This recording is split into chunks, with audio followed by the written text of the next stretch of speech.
In the heart of a lush, ancient forest lived a tiny blue bird named Peeloway. Unlike his siblings who soared through the sky with effortless grace, Peeloway was different. He was born with a wing that was just a little smaller than the other, making his flight wobbly and uncertain. While other birds danced on the wind, Peeloway would often tumble and fall, his heart heavy with each clumsy attempt. The other young birds would sometimes chirp in jest, calling him Wobblewing. Peeloway would just puff up his chest and try to ignore them, but their words stung like thorns. He spent most of his days on the lowest branches, watching his family circle high above. He dreamed of feeling the sun warm on his back as he glided over the canopy, of seeing the world from above the treetops. His mother, a wise old bird with feathers the color of the twilight sky, would often sit with him. "Peeloway," she'd coo softly, "your strength isn't just in your wings. It's in your heart. True flight comes from believing you can." One day, a terrible storm swept through the forest.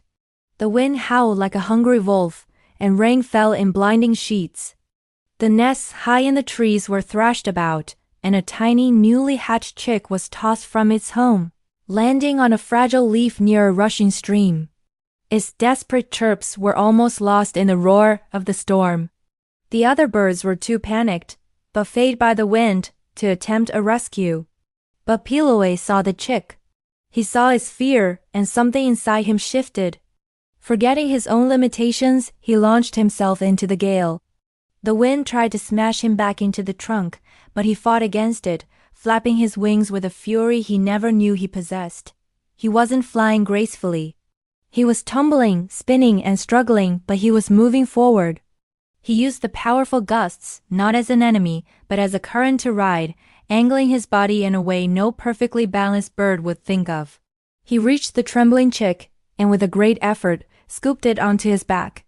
The journey back was even harder. He was no longer just carrying himself, but another life. Every muscle ached. He focused on his mother's words, "Strength is in your heart." He pushed on, driven by a purpose greater than his own fear. Finally battered but triumphant, he landed safely on a sturdy low branch, the little chick safe and sound. From that day on, no one ever called him Wobblewing again. The other birds looked at him with newfound respect. Peeloway had learned a valuable lesson. His flight might never be as elegant as the others, but it was strong, it was determined, and it was his. He realized that true courage isn't about having no weaknesses. It's about finding the strength to fly in spite of them. He still wobbled, but now he flew with his head held high, a small blue hero of the ancient forest. Thank you for watching. If you enjoyed Peeloway's story, don't forget to like and subscribe for more tales from the heart. See you next time.